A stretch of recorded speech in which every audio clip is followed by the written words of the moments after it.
coming to the stage, it is an honor to introduce Jeannine Germaine.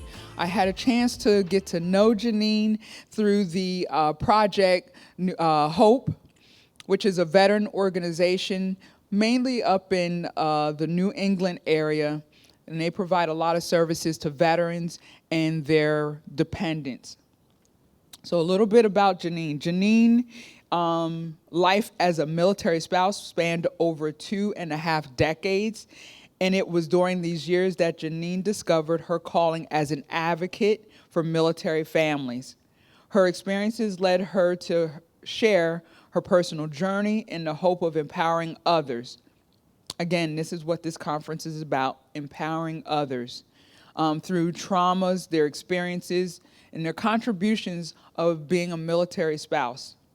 And through her advocacy, and Jeannine is going to share more in her presentation, but she seeks to illuminate the untold stories of military families, amplifying their voices and advocating for the support and resources they deserve.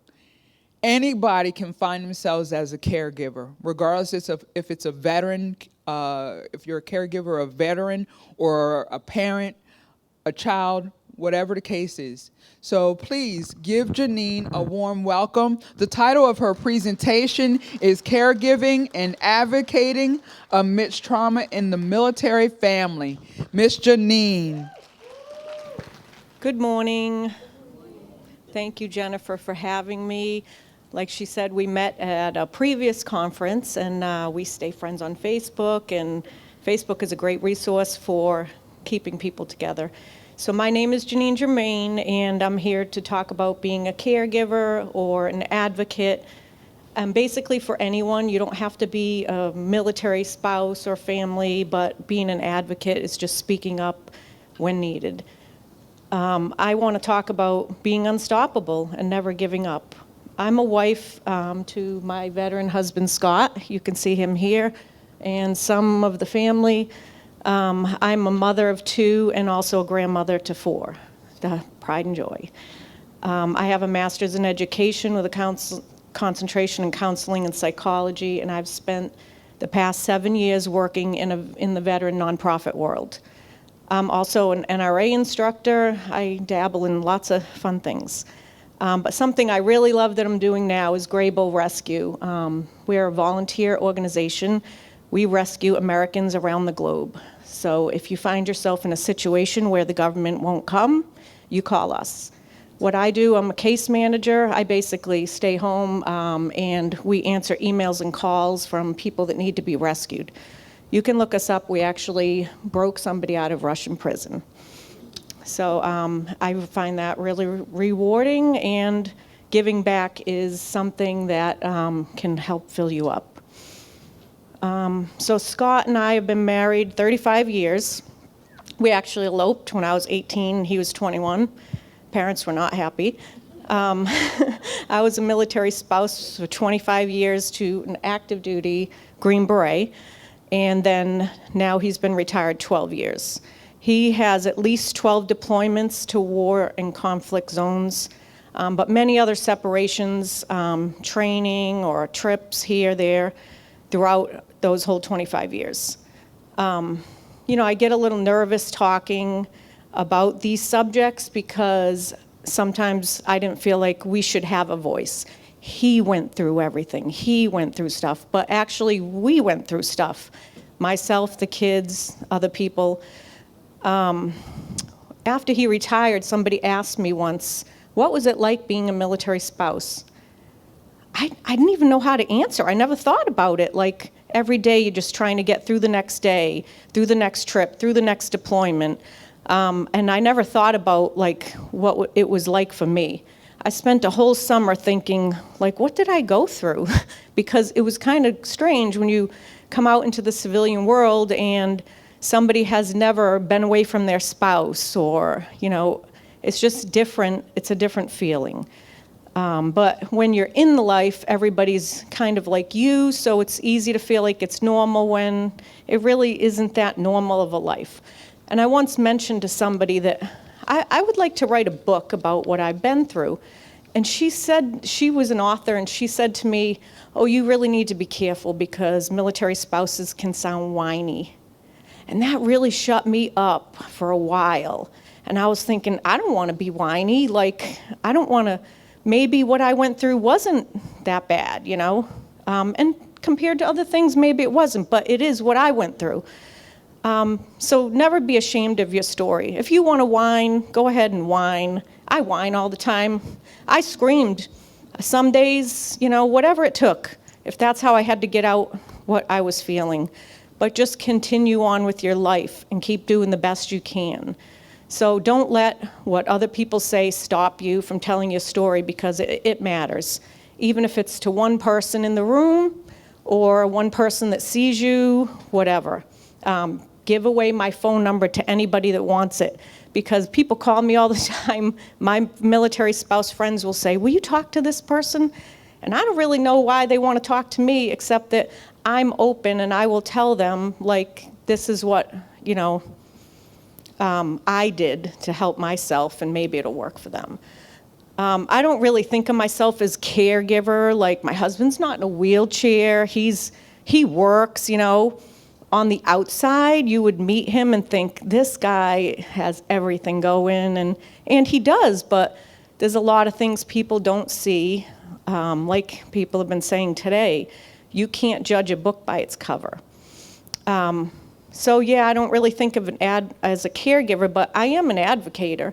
I have a big mouth.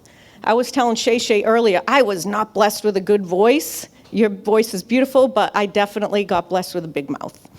So anyway, yeah, I am a caregiver. I mean, anybody who's a mother, a grandmother, a military spouse, take care of your parents, whatever, you are a caregiver. You might not even think about yourself that way, but you are. So in my reasons for coming here, I want everybody to know that you will be a caregiver at some point in life, even if you're not. Even young people, they care for their sisters and brothers. I see that with my grandkids, you know. My 8-year-old taking care of the 2-year-old, just making sure they don't get hurt, and even that, you know, you're caring about someone. And it's not just that, but what about emotional care and spiritual care for those who suffer trauma? They can't do it alone. We need to help them be unstoppable. So hopefully you can relate to parts of my story. So many times, like, people don't consider the effect of war on the family as a whole. They think about the veteran and, you know, the people, and they should. Believe me, the veteran deserves everything. But they're not thinking about the people alongside the veteran, the mothers, fathers, the wives, the kids, and the effect that a war has on them and trauma. So we need to speak our story. And mine is grounded in war. When we got married, I had no clue what military life was going to be like. I was just in love with a guy, and he went in the military. But I didn't know war before that. Like, I heard stories about Vietnam or, you know, different conflicts, but I thought, that was them. This is never going to happen to us. Oh, but it did. War has cost our family years of our lives, and still we consider ourselves the lucky ones because he's alive and we're still married. Somehow, other people do not have that. War has caused years of tearful goodbyes, sometimes from a hangar, sometimes a parking lot, my driveway, and the kitchen. I can remember a lot of them. We would hang on that extra minute, that last kiss, that last hug, because you didn't know if he was coming home, when he was coming home, if he did come home, or if he would make it home. War has made us have to watch my kids say goodbye to their daddy many, many times, sometimes really crying, begging, and there's no stopping it. He had to go. Cost me years of being alone, stationed far away, holding my new baby girl. He was not there. He couldn't even have a phone call back then in 1991. That technology just wasn't there. He came home when she was 3 months old. War has cost me many nights with no sleep. Nights I would plan his funeral in my head. Like, this is what I'll do if he dies, and I'll live here, and I'll do this. as if somehow that was going to make me stronger because I was controlling something, but we had no control over any of that. War cost me years. Watching the news, not knowing where he was, I didn't know if he was alive, and in the unit he was in, we weren't allowed to know where they were. He could be in that country where the war was, or he could be in a neighboring country, or anywhere at that point, and we were not allowed to know. So when you watch the news and you saw something, you're thinking the worst. What if he was there? And you don't know until somehow he can contact you at some point. Sometimes, once I got a call saying he was medevaced out of a conflict zone, and it was by him, and he said he had had surgery. Back then, they weren't as good at contacting families as they are now. And he had a lot of injuries and things over the time, so always getting them phone calls, it's stressful. War has cost my kids years without their father, years where he couldn't come to soccer games, football games, pageants, chorus, times when my kids had to learn what a terrorist was, because guess what? Daddy might not come home tonight. The towers fell. They didn't know what a terrorist was. They thought their daddy was in other countries helping kids. So then they have to learn what he actually does and watch it on the TV. Like all these people dying in all this war.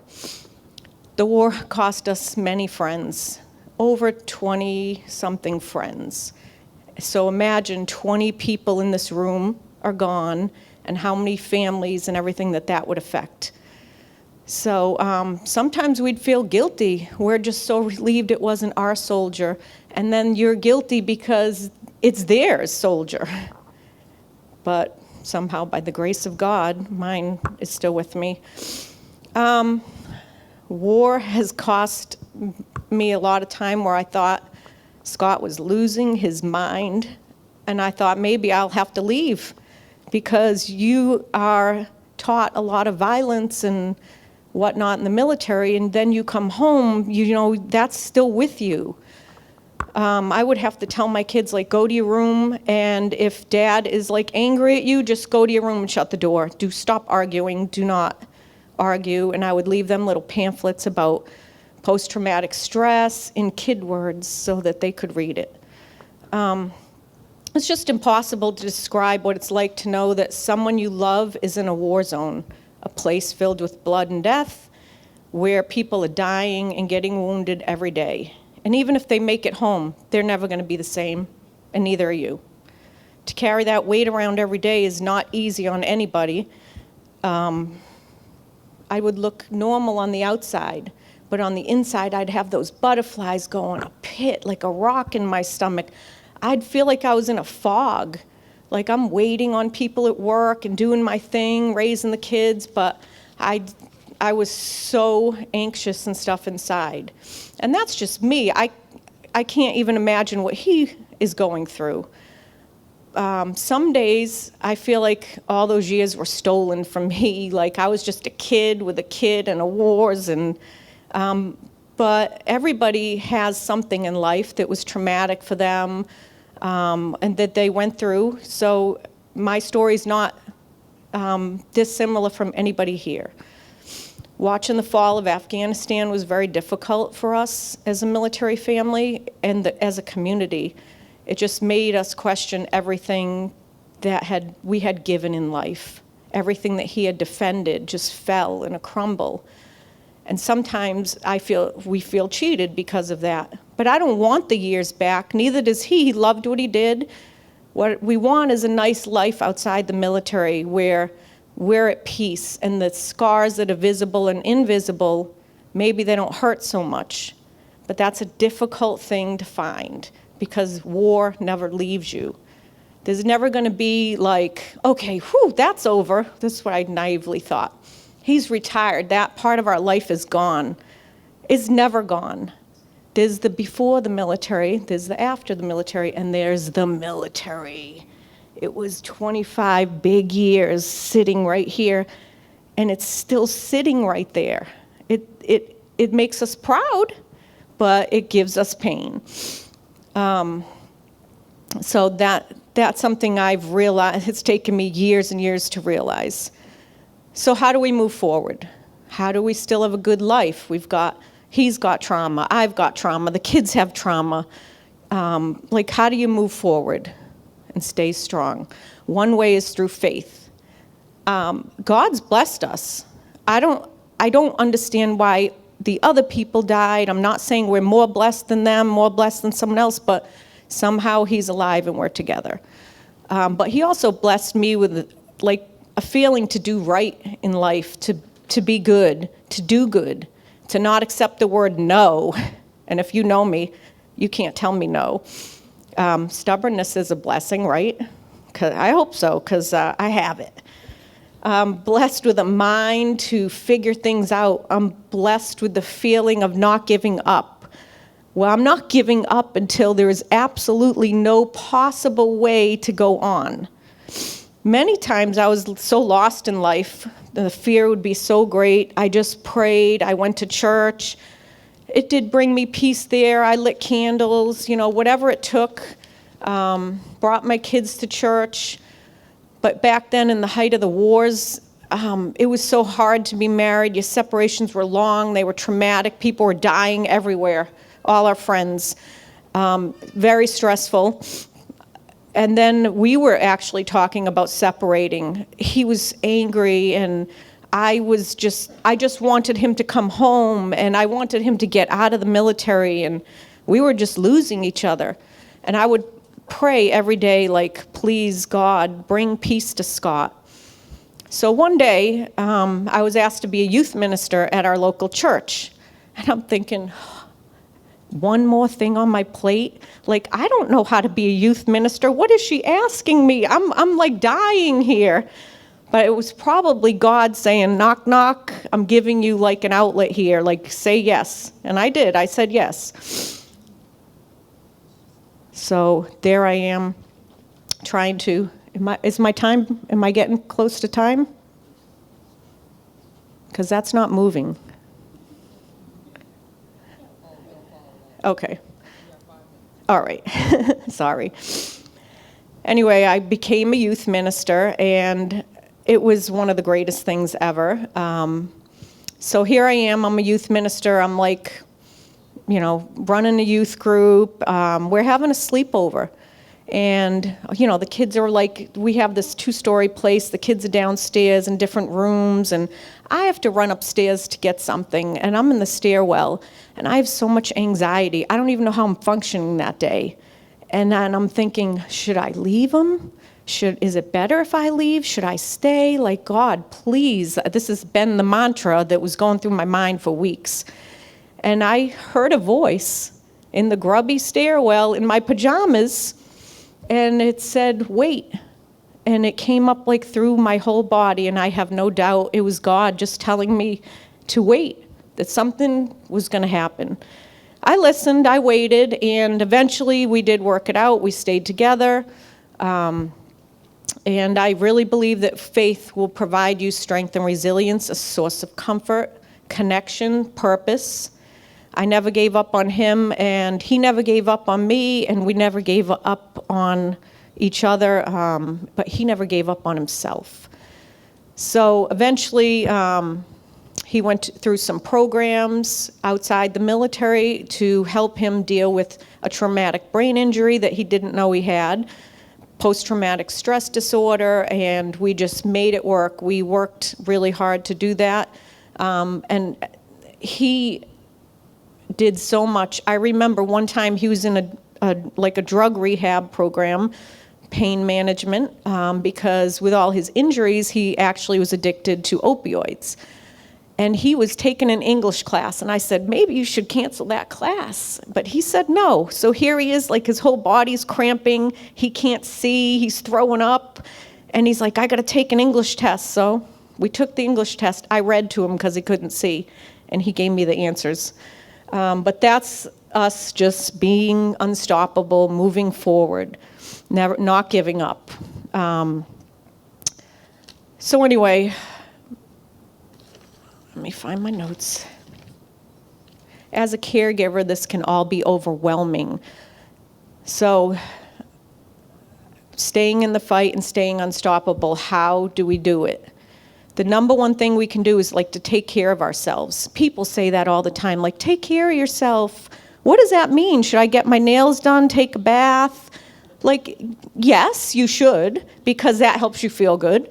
But that's not everything. That's not going to help you when somebody wants to kill themselves or somebody's like, in pain 24/7. You can't help them.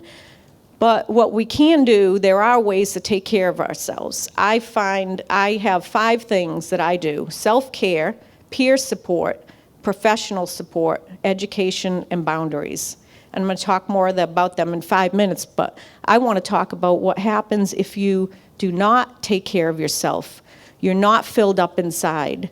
Because when you take care of you can't take care of someone else when you're just empty. You need to be filled up. Church, fill up. Caregiver burnout, secondary PTSD, it occurs when someone who's exposed to trauma through close contact with someone else, so say a military spouse, or you guys can apply this to anything. Maybe your loved one was in a traumatic accident, or they were hooked on drugs, or whatever it is. They're an alcoholic. It's traumatic. So people that care for them, they get burned out. They get so sick of it. They get actually sick themselves. Some of the symptoms are intrusive thoughts, anxiety, hypervigilance, sleep disturbances. So what do we do to avoid that? So my number 1, self-care. Get regular exercise, practice mindfulness, a healthy work-life balance. Don't just dive into work and that's your whole life. Your faith. Practicing faith is self-care. It fills you up. So whatever faith looks like to you, whether it's going to church, praying, whatever, do it. How about giving back? Giving back is actually self-care. With my Gray Bull rescue, I was thinking to myself, we just moved to Florida a year ago, I'm never going back into that world of nonprofits. That was so stressful. And then I met this team of people at Gray Bull Rescue, and I said, oh, sign me up. I need to volunteer there. And I'm thinking, why am I doing this? Because 2 months later, we're rescuing 350 people from Israel. And while that was happening, it was very stressful, and I didn't sleep for like 5 days because you don't want to leave anybody behind in a war zone. And I'm thinking, why did I do this? I'm dying. But afterwards, when the plane pulled up on the tarmac with 350 people in it, the feeling was incredible, and it filled me right up. So find a way to help others. Peer support's number 2. Find your people. Lean on your people. This is very important. You need to have people to support you, people that have been through what you've been through if you can, if not, just anybody that cares about you. We just went to Ground Zero for September 11th. That's usually like a really bad and angry and sad day in our family. But we were on the ground at firehouses where they lost every fireman in the firehouse. And they were so welcoming and so loving. The love that was flowing around them. They weren't just sitting by crying because a trauma happened to them. They were doing memorials and healing, and it was an incredible place, and the love that was flowing around there was unbelievable. And I smiled way more than I thought I would. I thought I was going to cry the whole day away, but that did not happen. So also, you'd be the understanding ear for someone else. Other people need that. They need you to listen to them. Maybe you don't even have any advice. Just listen to what they're saying. Professional support's number 3. We all know what that is. Go to counseling. Go get some support if you can do it and you need it. And number 4, set boundaries. You are not the person's slave. You're not their doormat. So you need to have a boundary. What's acceptable, what not. If Scott doesn't want to go into a crowd in a bar, I can accept that. We'll go somewhere else. But what I'm not going to accept is his road rage or anger or whatever, because that puts me in harm's way. So there are things, set boundaries, whatever they are for each person looks different. Educate yourself is the last one. You need to educate yourself. You don't go out and buy a puppy without researching the brand. Is this thing going to bite my kids? Why would you live with someone with trauma without understanding what they're going through? Soldiers have triggers. Other people have triggers. Like, you need to figure out what's happening, but they also have their own responsibility, but this is about our side. They have to have a responsibility too, and if they're not being responsible and trying to take care of themselves, that makes it very hard for you. But you can never learn enough. They're always coming out with new things about PTSD and traumatic brain injuries, so just really educate yourself. So to recap, self-care, peer support, professional support, education, and boundaries. These are the difference between having an empty tank and a full tank, and you being unstoppable. So if you're a caregiver, I ask you to embrace that role with pride and know that your efforts have a huge impact in the lives of others. Thank you. Thank you. Can I get an unstoppable you? Can I get an unstoppable me? Can I get an unstoppable we? Yes, yes, that's how we do it. That's how we do it. Yes. Like I said, we cover a variety of topics. You are not going to be bored at an Unstoppable You conference, because the things that Jeannine put out, everyone can relate to. I had to take care of my mom. I'm the only child. And I never saw myself as a caregiver because it wasn't a veteran perspective. But like Jeannine said, we may all find ourselves as caregivers in some type of way. So again, it's about taking care of yourself and being informed. Jeannine is a wealth of resources in advocating. So please seek her out.